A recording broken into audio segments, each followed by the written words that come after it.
मैं तुम जैसे मैले आदमियों के साथ काम नहीं किया करता। अच्छा मान लो अगर मुझे तुम्हारी जरूरत पड़े तो? जब मुझे तुम्हारी जरूरत पड़ेगी तो मैं तुम्हें ढूंढ लूंगा। I don't understand you. कोशिश भी मत करना। ये 212 क्या नाम हुआ? वो तो अपना नाम यही बताता है सर, और हमें नाम से क्या मतलब, हमें तो काम लेना है, और ये आदमी हमारे बहुत काम का है सर। ये भी ठीक है, वो जो मांगे वो दो, लेकिन भर्ती कर। इसी बात पर तो वो तैयार नहीं होता सर। मैंने उसे बहुत समझाया, पर वो यही कह गया कि जब उसे कोई जरूरत होगी तो वो खुद आ जाएगा। उसने तो अपना पता तक नहीं बताया। अजीब आदमी है, 1,00,000 2 लाख ले सकता था, बस 10,000 लेके गया। भगवान करे उसे जल्दी ही कोई जरूरत पड़े और वो मिलने आए। वो तो बहुत ही काम का आदमी है। मगर वो मुस्तकिल काम नहीं करेगा रत्नाबाई। तू क्या जाने रत्नाबाई और रत्नाबाई की कशिश को। मैं तो चुंबक हूँ, चुंबक। बको मत रत्ना, तुम ढल चुकी हो, गीली बारूद का ढेर हो। उस 212 को मुझ पर छोड़ दो। आओ बच्चों, आओ आओ आओ। ये अरे जल्दी मत करो, सबके लिए बात है। ये लो तुम भी लो। हाँ, एक एक, सिर्फ एक एक। हाँ, ये लो, सबके लिए है। ये लो, बस एक एक एक, एक। और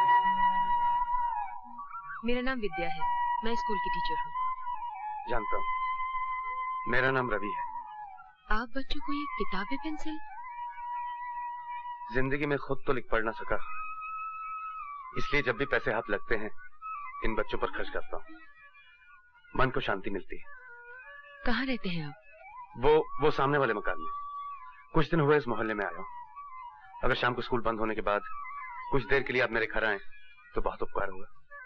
जरूर आऊंगी।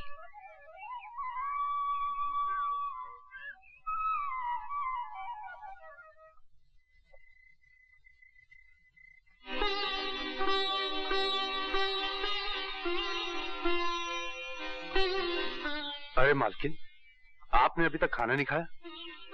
आप सो रही थी इसलिए मैं इसे ढक के चला गया। मैंने ढका हुआ खाना देख लिया था। तो फिर खाया क्यों नहीं? अकेले कैसे खाती? तुमने खाना खा लिया? अरे मालकिन, अब मैं क्या बताऊं इन बस्ती वालों का। नाश्ते पर इतना ठूस दिया कि अब मैं ज्यादा बोलूं तो बात की जगह मुंह से नाश्ता निकलने लगेगा। लीजिए खा लीजिए। आज मैंने आपके लिए कढ़ी बनाई है। आपको तो याद होगा, कढ़ी पर तो रोहन की जान जाती थी। पता नहीं अब वो कहाँ होगा। लीजिए खा लीजिए।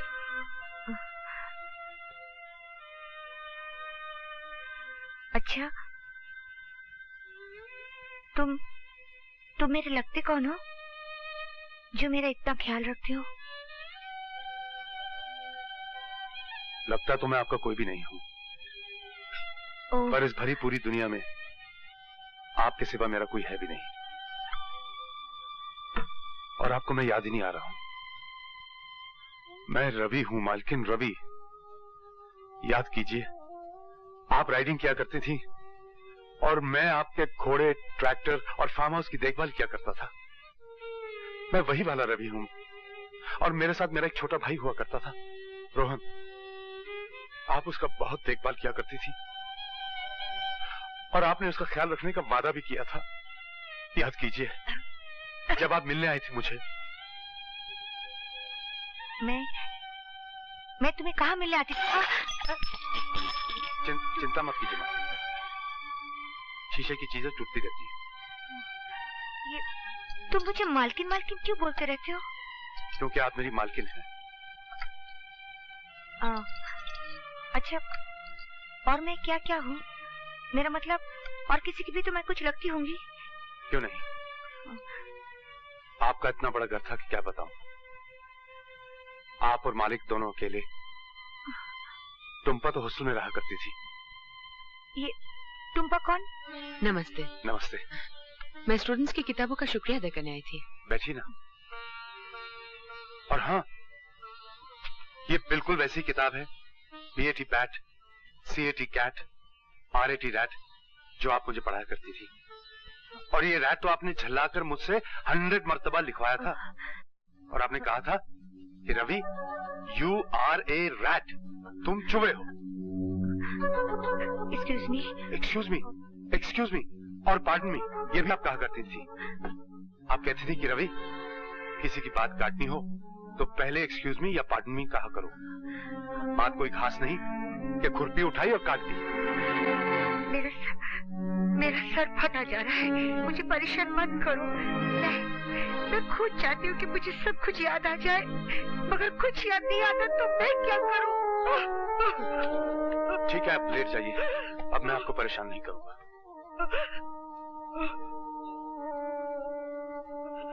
आप बैठिए, मैं चाय बना के लाता हूँ। चाय वाय छोड़ी, मैं घर चलती हूँ। बाहर इतनी जोरदार बारिश हो रही है, आप घर कैसे जाएंगे? बारिश का क्या पता कब रुके। मैं आपको छोड़ देता हूँ।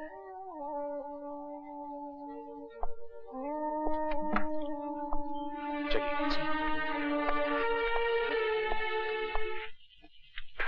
एक बात पूछूं? हाँ हाँ पूछो। आप जिन्हें मालकिन कहते हैं वो कौन है? मेरी मालकिन थी, उनके बड़े से घर में मैं एक छोटा सा नौकर हुआ करता था और मेरा एक छोटा भाई था। आपके भाई कहाँ हैं? मालकिन की यादों की किसी गली में। और मालकिन? मालकिन और मेरे बीच 12 बरस का एक सन्नाटा है। ना उनका कोई रहा और ना ही कोई मेरा। मुझे सब कुछ याद है और उन्हें कुछ भी याद नहीं।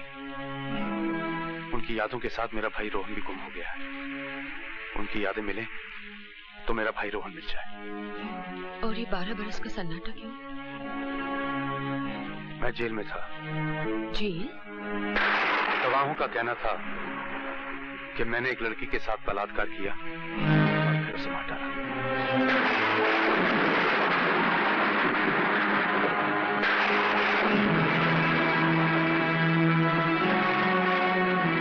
जज ने मेरी बात नहीं मानी और मेरे पास अपनी बेगुनाही साबित करने के लिए ना कोई सबूत था और ना ही कोई गवाह।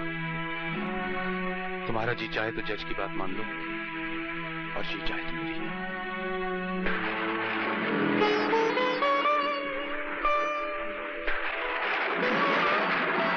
मैं जज की बात नहीं मानूंगी। चलो, मेरी बेगुनाही को मानने वाले एक से दो हो गए। पहली मालकिन और दूसरी तुम। जिंदा रहने के लिए ये बहुत है।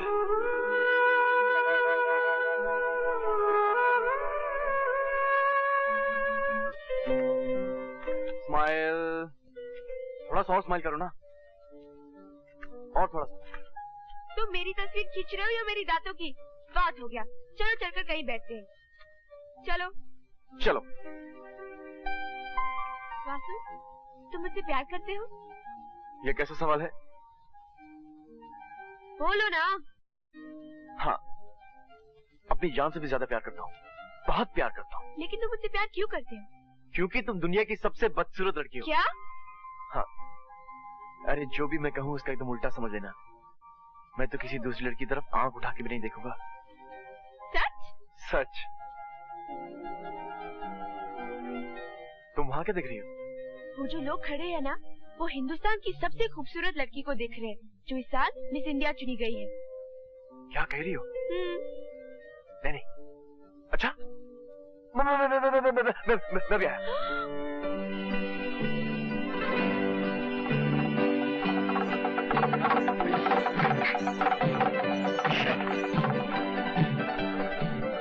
क्या मजाक है पायल? क्यों? अभी अभी तो कह रहे थे कि किसी लड़की की तरफ आंख भी नहीं उठाओगे और मिस इंडिया का नाम सुनते ही भाग गए। तुम सब लड़के एक ही जैसे हो। अब मैं तुम्हारी शक्ल भी नहीं देखूंगी। Good bye Mister Gujral. Payal, तुम लड़की में यही तो खराबी होती है, जरा जरा सी बात पे रूठ जाती हो। अच्छा बाबा, मुझे माफ कर दो, अब मैं किसी लड़की की तरफ आंख उठाकर भी नहीं देखूंगा, चाहे वो बंदरिया ही क्यों ना हो। ओह, क्या हुआ? आंखें क्यों बंद की है? वहाँ एक लड़की पास हो रही थी इसलिए।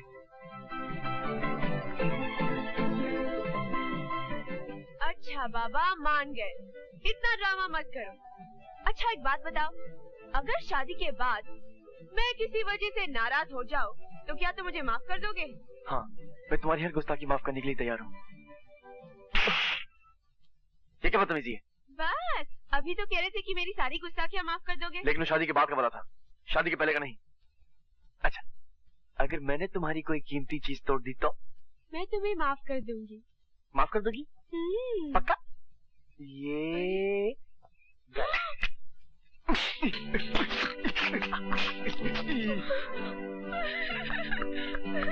ये तुमने क्या कर दिया? डैडी ने मुझे प्रेजेंट दिया था। अरे अभी अभी तो तुमने कहा था कि अगर मैं तुम्हारी कोई कीमती चीज तोड़ दूं तो तुम मुझे माफ कर दोगी, और अभी अभी तुम रोने लगी। अच्छा। अरे कहाँ जा रही हो? अगर मैं इस बोतल से बियर पी लूं तो आपको कोई एतराज है? वैसे तो मैं पीती वीती नहीं। नहीं, मुझे कोई एतराज नहीं है। देख क्या, तो पी जाओ। ऐसे होना चाहिए। तुम कोई गलती करो मैं तुम्हें माफ कर दूं, मैं कोई गलती करूं तुम मुझे माफ कर दो, इसी को तो प्यार कहते हैं। Very good. पियो पियो पियो, एक घुट में पूरी पी जाओ, पियो। हाँ।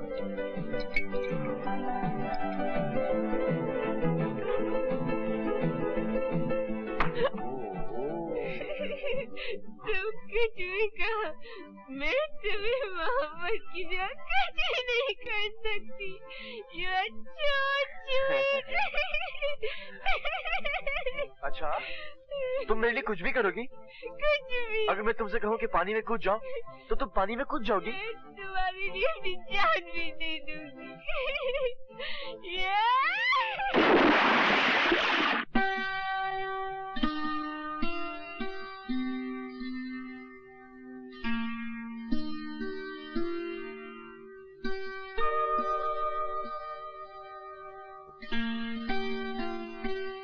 मैं कहाँ हूँ और क्या हुआ?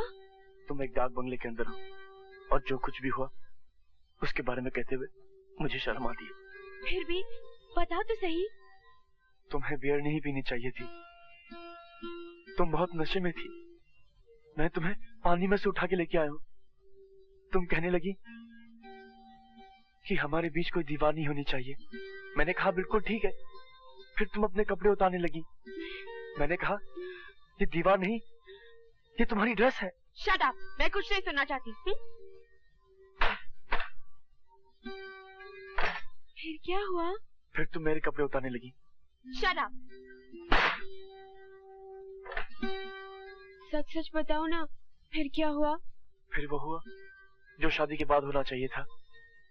इसलिए बेहतर यही होगा कि हम किसी मंदिर में जाएं और फौरन शादी कर लें। नहीं वासु, मैं अपनी नजरों से गिर चुकी हूँ। मैं मर जाऊंगी। मैं इस बेशर्मी को नहीं बर्दाश्त कर सकूंगी। मैं खुदकुशी कर लूंगी।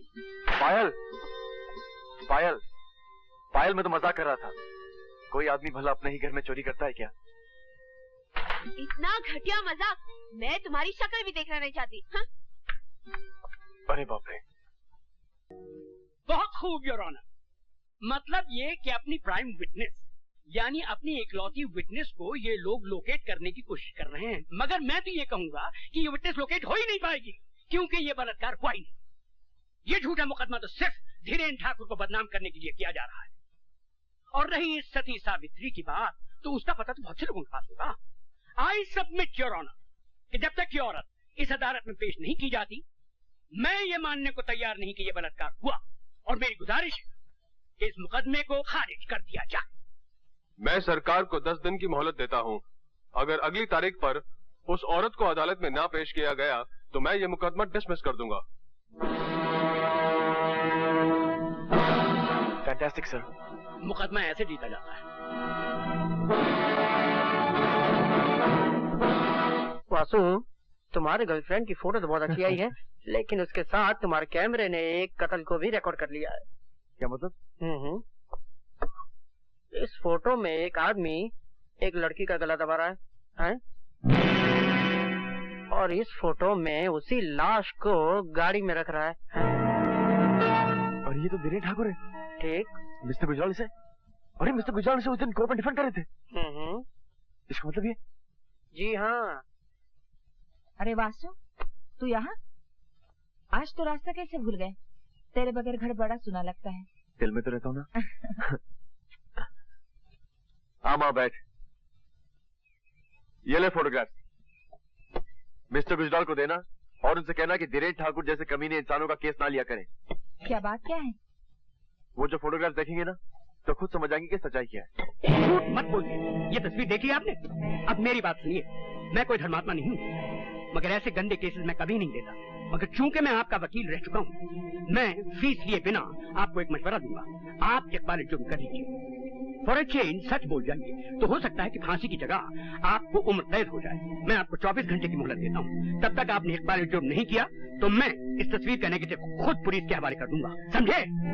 आज आपने मेरी आंखें खोल दी गुजराल साहब। मैं तो इस योग्य भी नहीं कि मनुष्य कहा जाऊं। जानवरों में मुझे फांसी की सजा मिलनी चाहिए। मुझे 24 घंटे की मोहलत मत दीजिए गुजराल साहब, मुझे अभी पुलिस स्टेशन ले चलिए ताकि वहां जाके मैं अपना कन्फेशन कर लूं। हो सकता है 24 घंटे के भीतर मेरे अंदर का राक्षस जाग बैठे